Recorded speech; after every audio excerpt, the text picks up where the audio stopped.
This could get us Dwarfs in college football, which, to me, Cone, is the next step, or the first step of what we tried to come up with, the DFL, the Dwarf Football League. I'd watch it. Which we think is an absolute 100% winner. All right, next one up here. Did you see this report that apparently Mike Leach, which, God rest his soul, still miss Coach Mike Leach. He said in a staff meeting one time, what if we have a little person on our team all the time for short yardage situations so we can give him the football and throw him over the goal line or the first down? And immediately, I got mad at myself. I'm mad now because I didn't think of this. So, and apparently he was talked out of it. Okay, so getting a short person for short yardage plays to me is... It's a short package. This is the dwarf package. It 100% is, or we call it the Shire package. What personnel group is this? Yeah. 00. Yeah. 9.5. -2. Okay. So there's two things here. One is I don't even know what to call it, like the sizeism are part of it that some people say. And the other is like, what is the rule about launching a player? Because you're not allowed technically to pull a guy. But we allow teams to push a guy. Yeah. What about throwing a guy? You have the rule? It's illegal, Coach. Like on Wolf of Wall Street. It's illegal? It's illegal, Coach. It's Rule 9, Section 3, Article 2B. It's a bylaw. Okay? No player may grasp, pull, lift, or charge into a teammate to assist him in forward progress. The violation is a 5-yard penalty. I don't see throw in there.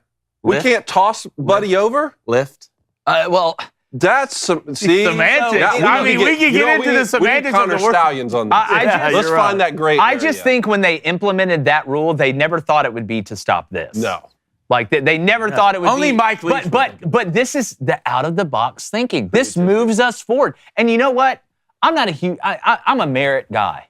Okay. I'm believe you should get where you get because of the merit, regardless of what you look like. But this is a little bit of DEI I can get behind, right? Getting a little person, get him involved, get him a role. It's like what they did to the Dwarves on this new Snow White movie that nobody went and saw. Is a travesty. How many roles are there for Dwarves? You had 7 roles you could have filled with Dwarves. Inclusion. This could get us Dwarves in college football, which, to me, Cone, is the next step, or the first step of what we tried to come up with the DFL, the Dwarf Football League. I'd watch it. Which we think is an absolute 100% winner. Not going to go too far down this road, but RIP Mike Leach. I mean, this is the same guy who left the fake play call sheet out on the field, knowing the other team would go onto the field and find it. Like, it's this type of thinking, especially as a former special teams guy. I used to think, like, what is the most outside of the box thing that we can do? I love this. I love this part of the game. God, I miss Mike Leach. Some razors are made for soy lattes and safe spaces. But Jeremy's razors, they're made for men with a backbone and a beard to tame. Engineered with 5 stainless steel blades and 0 apologies. No lecture, no pandering, just a razor that works. Find out why 250,000 men switch to the politically incorrect razor for men.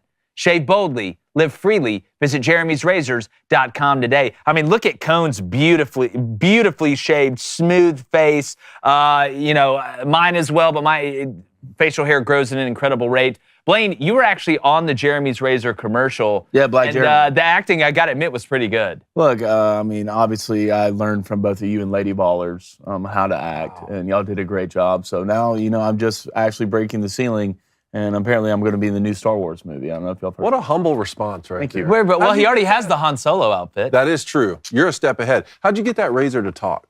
Yeah. NIL. Really? Yeah. A bag. Yeah. Well, speaking of NIL, make sure you go to jeremysrazors.com today. Shave boldly, live freely. Jeremy's Razors. Yeah. All right, last one up here. Lee Corso of College GameDay is going to retire after the first week of the season coming up. We've been wondering for a while now, when is Lee Corso going to hang it up? But this guy's still a part of my childhood. Growing up 100%. Watching College GameDay every single week, an absolute legend. I mean, this guy, you want to talk about somebody who's given the sport way more than he's taken. And, obviously now we can see the mental decline on television, and he's getting older. He's done this for so long. I think they need to retire putting on the headgear as well. I don't think anybody else should do it. It's such I don't think anyone else can. I don't think they can. McAfee? You don't think McAfee? That's why they brought McAfee on there? No, that's like having a program that's coached by Nick Saban and then letting Lane Kiffin run it right after him. That changing of the guard just doesn't make sense to me. I'm a little skeptical though, because I feel like, and I know this is an announcement on social media, I feel like we do this every year though. Like every year during game day, there's one where they're like, Lee, thanks for the memories. Like, this is it. And like everybody's crying, it's emotional, and it brings back that nostalgia of us growing up and seeing Lee Corso do it. Do we think he's really actually going to retire? I don't think we've gone this far, have we? I don't think it's gone, but this is it. I'm hoping it's it. What's the game going to be? I'm hoping it's it. Is it a fish? Have they announced? There's no way they've announced it. I don't think so. Because it's got to be Texas. Don't you think it's? Well, they were talking about Texas and Buckeyes, but I saw Danny Cannell tweeting. He's like, it has to be Florida State hosting Alabama. I mean, he was at Florida State. Yeah. That one would make sense too. Yeah, so I think your first mistake was listening to Danny Cannell's tweet. I'm not listening to him. I'm saying that he made a good point, he's got to go to the biggest game. He's got to go to the biggest game. That's going to be Texas, Ohio State. It's just, if you're going to do Lee Corso right, I mean, Florida State, Alabama, Florida State won one game last year. Guys, his game, like, we love Kirk Herbstreit. We love Kirk Herbstreit. Yeah, legend. Awesome. Legend. Awesome. I don't mind McAfee. I like Reese Davis, even though he's never messaged me back when I've asked him to come on the show. Is game day falling off? Like, yeah, I didn't watch like it last it's falling off. Which I'm okay with like Lee Corso going. I'm okay with game day falling off because I mean Lee Corso.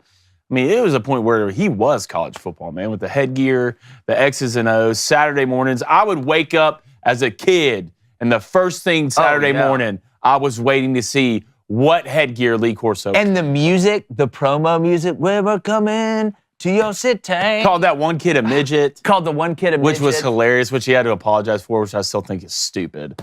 Did he? He had to apologize? Yeah. The apology should be he gets to go in the game and get tossed over the goal. Yeah, I'm not apologizing to the kid I brought on the game. I wish Lee Corso would call me a midget. Yeah. You know how great that would be? Yeah, it'd be awesome. Top 5. Would call me anything. Top 5. But no, an absolute legend. And he's definitely going to miss. I do, before we go, guys, something that kind of broke before we got in today, because I want your opinion on it. Did you see where Deion Sanders called out Virginia for trying? So Deion Sanders calls out Virginia, they say ACC school, it's Virginia, for trying to poach a current Colorado player with an NIL bag. He said, Virginia, you got to stop. I let you have one. I ain't say nothing about it. Come on now. But we got to be on, like, okay, I get you're defending your program, but we're going to act like Colorado hasn't done and everybody's doing it. Like tampering, come on. Like, I get you defend you guard your yard, as they say in basketball. Those are your guys. But do you feel like this is hypocritical? Well, you need me to say yes to that, or are you just trying to set me up? If you read me that quote right there, I could have told you who said it. Okay? I thought the whole point was for these kids to get a bag. I thought that's what Deion Sanders cared most about, for them to get a bag. So if Virginia can pay your football players more than you can pay them, I thought you'd be happy for them. Damn, I thought tampering, Dad. I thought Prime would be happy for them if they can go make more money elsewhere. Am I wrong? Well, only if they're in the transfer portal can you offer them the bag. Oh, right. Gotcha. If I'm Colorado, you can't talk to them. Deny. Everybody's deny. Tampering us? No. Look, we're focused on what's in front of us and the guys we have here. All right? The perfect answer. Yeah, it's an interesting story. Because I'm pretty sure Colorado's center on the all. Yeah, his name's Cash Cleveland, I think. Yeah, he just what in an the portal. awesome So. And he said if let me get this guy a guitar. If Shadur's last name wasn't Sanders, we wouldn't even be talking about this jersey retirement stuff. I was like, you're right. We know. God, you're right. We know. Cone's closing out on a banger here. Hey, YouTube, appreciate you guys hopping on. Make sure you hit that subscribe button. Turn that notification bell on so you know when Crain & Company goes to college or locker room talk is dropping.